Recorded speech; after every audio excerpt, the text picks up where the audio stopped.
Welcome back, everyone. I'm the Depressed Dealer, and this is Langrisser Mobile Apex Season 9. Alright, so this is the last match for my 5 placement matches. I did have 2 losses. Again, there's just not really much to show. Any box that's really focused on a certain type, either all, Assassin Rush or all AoE Rush, I sometimes just don't have an answer for, and that's just kind of the situation I was in. Also, I ended up getting the map that had all the terrain in the middle, the mountain with the path in the middle and the forts flanking. And my opponent had Illustrial and Wetham, so I banned Wetham and they just grabbed Illustrial, and at that point I was kind of screwed.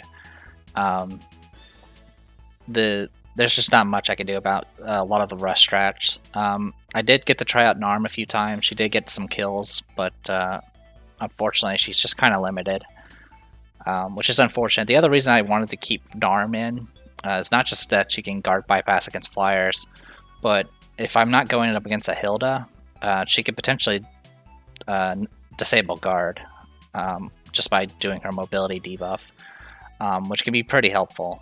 Unfortunately, getting that set up is very difficult because it requires my opponent to not have Hilda and not have Rose and Seal active. And usually, if I let one go, my opponent will take the other, essentially. In any case, this is my opponent. No Wetham, which is nice. We see a Grenier here. We have oh my god, what is this guy's name? I just keep calling him Nappa. As always, when I cut the video, I get the name in my head. It's Vargas. So you get to see Vargas here. Now that Tiaras has access to her 3C, she's another rush strat character, because she can essentially buff everyone's mobility and give essentially the equivalent of attack blessing. So she's kind of dangerous. You can see Akka is here as well, so there's a lot of things that could potentially help with rushing. There's also a lot of high mobility here. So with that in mind, I kind of was like, alright, well, let's get rid of Hilda first. My opponent did have a lot of tanks, so I'm assuming they're going to try to grab some sort of tank. They banned my Tensei Jessica. They went with Lucretia first. I think at this point I could have banned all tanks. Yeah, I could have... No, sorry, I can't, because Grenier is also... Well, actually... Yeah, Grenier is technically a tank. But I was more concerned about my opponent picking more rush strat options. So I got rid of Akaya, I got rid of Tensei Jessica here. I grabbed my Hilda. They start going after my Roses and Seal, as well as more of my single target magic. They take Christiane. At this point, I get rid of their TRS, get rid of more of their mobility buffing, get rid of their Sherry. So I'm still leaving them with a reasonable amount of Assassin's AoE at this point, which is a little annoying. Went ahead and grabbed Kahira.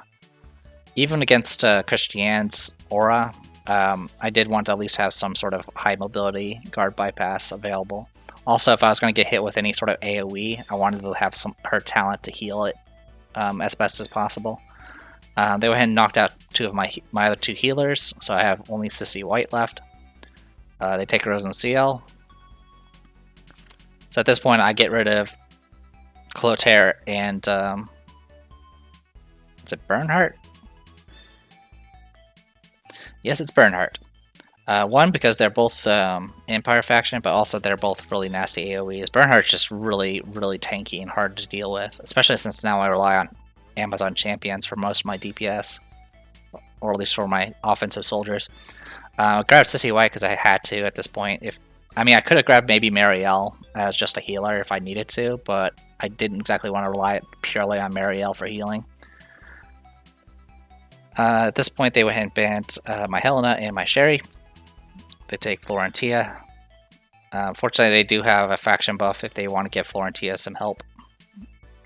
But that's okay. I went ahead and banned their assassins, leaving them with essentially their tanks. Went ahead and grabbed Marielle at this point, just for some more guard bypassing, because it looks like it's going to be a tank push. They get rid of Moog, got rid of Narm, leaving me with Subame and Christiane. So I went ahead and grabbed Subame. So with this, I have essentially 3 characters that can guard bypass versus their slow-moving tanks. So unfortunately, my opponent is not as geared up as mine. This Florentia is 4 stars. 3 battle strategies means it's at least 4 stars. This Rosen CL, I think, is 6 stars. I never really know the limits there. This Christian is either 4 or 5 stars. Not 6. Because it started. If it was 6, it would only have 2 stacks of affluence. This Vargas, I'm assuming, is 6 stars, and then this Lucretia is 6 stars. Okay. As for their kits, Florentia here has her 3C and Strategic Regroup, so that's pretty standard since she has another healer. The Rosen Seal is all healing, so no faction buff. Vargas brought his 3C, Power Stab, and Battle Cry, so he went pretty heavy offense. He also brought Guardian Infantry, though. Not sure what the purpose of that was. Ancient Golems, nothing special. Lucretia, pretty much the standard single target build. And then their Christian actually brought Fallen Petals. And then didn't bring, let's see, Floral Realm, Lady Flowers, Fallen Petal. Oh, she didn't bring her Aura. Instead, she brought Fallen Petals instead. So every time a unit dies, she'll get she gets to get rid of her affluence. Alright, nothing to point out here with this group. Sissy White's taking care of the attack buff. Everything else is standard. So, Blazing Soul. So I think Vargas actually has like multiple self-reses now with that. I don't really understand how it fully works. But really the only threat is Lucretia. If I kill Lucretia, everything else will be fine. And since I have multiple ways of guard bypassing, this is well within my my range. So once I take out Lucretia, it's going to be a tank push. And I have higher mobility, so I can take the center and then kind of just control things from there. And since they didn't bring a Empire faction buff, which I don't know why, she ain't getting any additional stratagems. So 5 range staff. Funny enough, if she hadn't brought the 5 range staff, she would have gotten a kill here.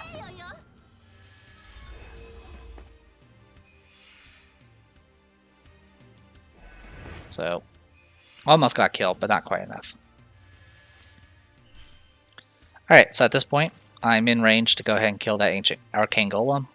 Once that's dead, Lucretia's range will drop significantly, and she will no longer have a self-res. And I have Subame here within range to go ahead and take out Lucretia if need be. So with this, I can get what I need. So, went ahead and did Star Slash. I didn't really need to use Star Slash, but I did it anyway just so I could heal up the tank a little bit. But since literally none of them can actually reach me, unless they do Rush, yeah.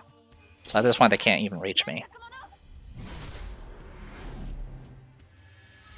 So I went ahead and guarded up here.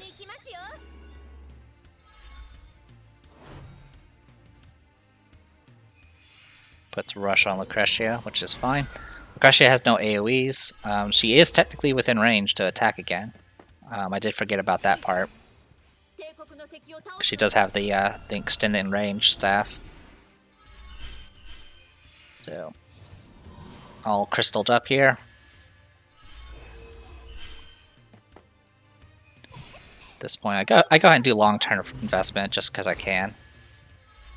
I don't really need it though.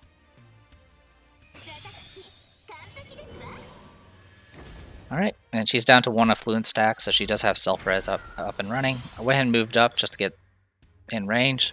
I didn't realize my opponent actually had Resounding Might, so I did get hit here and lose the stealth, but that's completely fine because I'm going to lose the stealth anyway. Also, the damage was really, really low. Yeah, her int's not very high. Yeah, she didn't do much at all. I did get mobility debuff, which is kind of annoying, but since I did get the breeze proc and I have the stacks of stealth mobility. I'm still within range to actually take out Lucretia. I wanted Tsubame to do it because she's physical attacker. I think Kayura could have also done it simply with Twilight Star, breaking the sorceresses. But with this, I can definitely guarantee I can get out of range and then get stealth up. So Power Stab, this is with infantry troops, so it does do extra damage against my spears. Does okay damage for a tank. So, but my opponent had no way of following up, so I was just fine with just taking the center. Moving up allowed me to actually attack and force a guard here, which means I can... Yeah, so she did get first strike, which was annoying. She's also infantry versus spears, so it just takes out all my troops.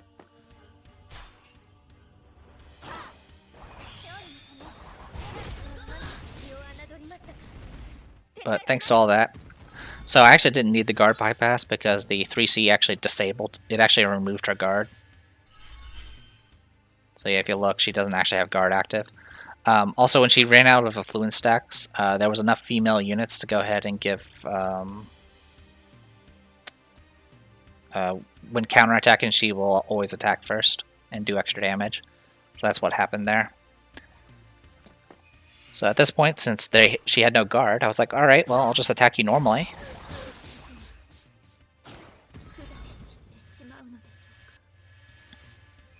With Twilight Star, I was able to easily kill.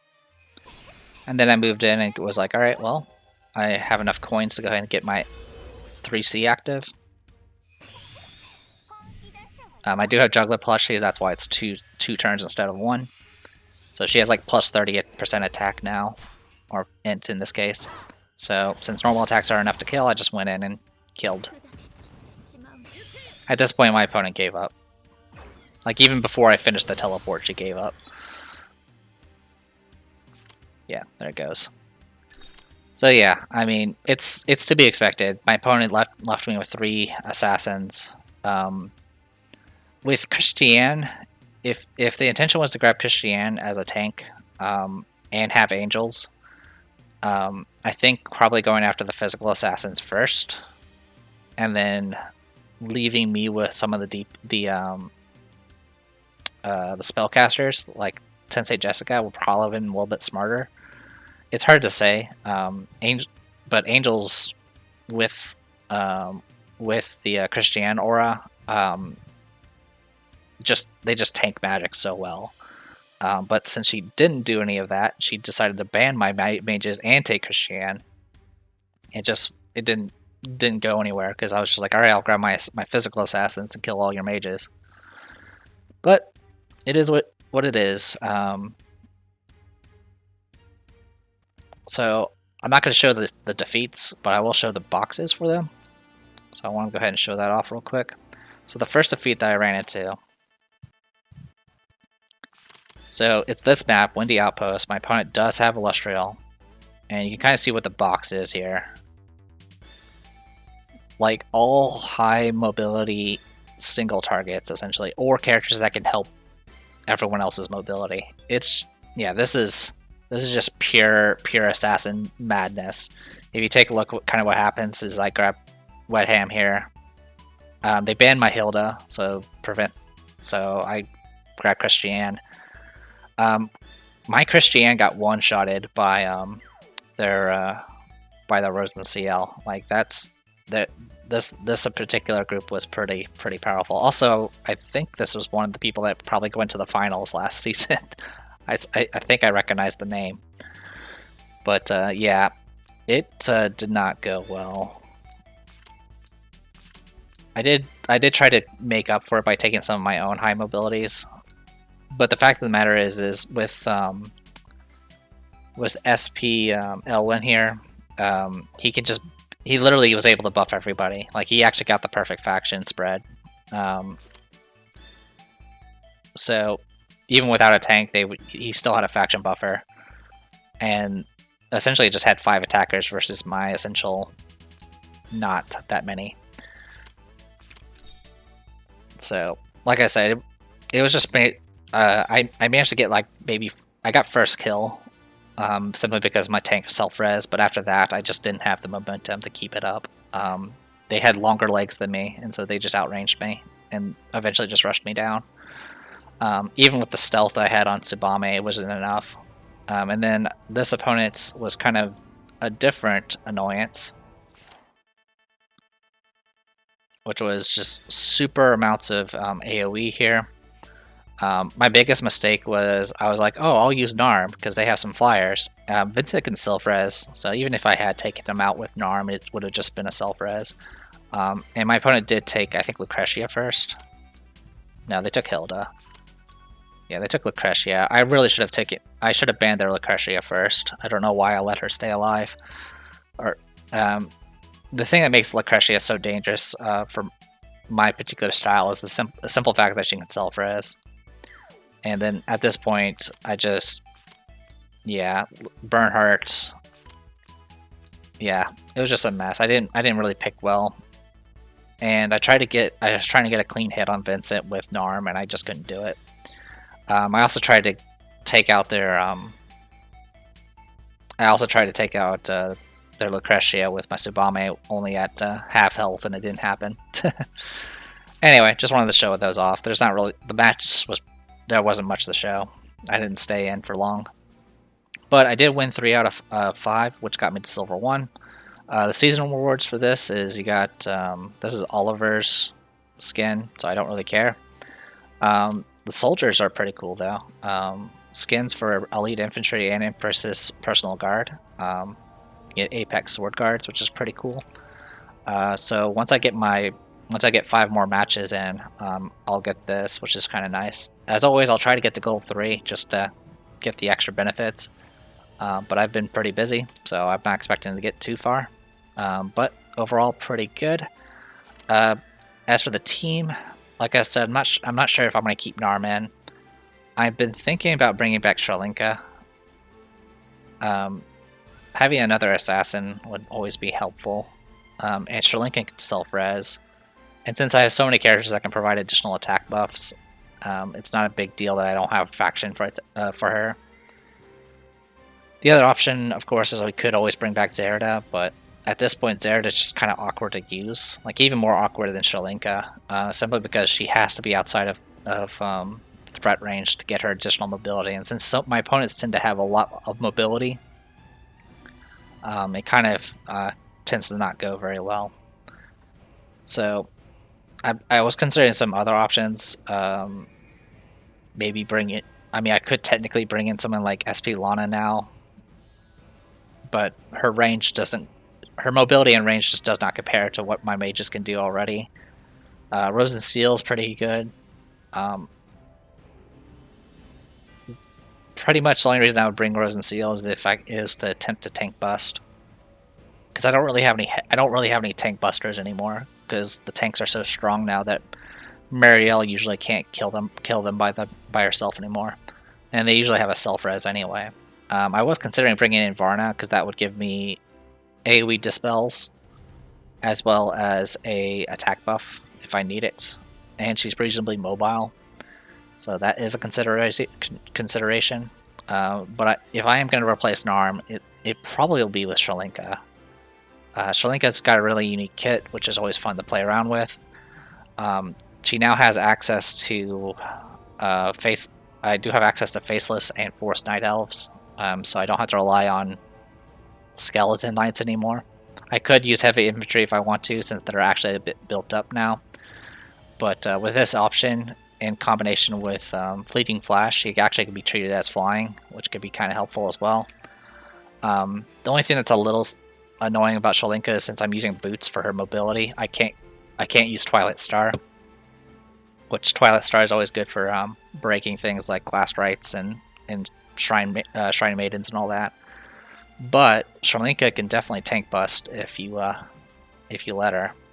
So she's definitely an option to kind of play around with. And she's also, she's got self-reses and all that good stuff as well, and her talent's really pretty decent once you get her away from everybody else. So I might go ahead and consider swapping her in.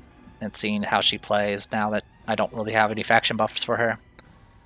Everyone else, like, that are decent characters, there's a bunch of AoE I can play around with. The problem, of course, is since my opponent usually has Rose and Seal, AoE debuffs don't really matter, and if she has Crystal Healing active, it just gets kind of negated by that automatically. So kind of just, it's pretty meh at that point. Claret, unfortunately, just isn't good enough anymore. Toa is an option, but she's really only useful if I have Hilda, and if they ban Hilda, she kind of is just there. She's high mobility, but that's about it. So I think I said I might keep Narm around for a little longer, but I think I may go ahead and drop her for Shalinka or Varna at this point. Being able to dispel is always kind of nice. Also, Varna's 1,000 arrows and arrow rain with Slayer Emblem could help her against some flyers, which can be kind of helpful. But we'll see. It'll be next week before I attempt any of this again anyway. So until then, everyone, I am the Depressed This was Langrisser Mobile Apex Season 9. I will see you guys next time.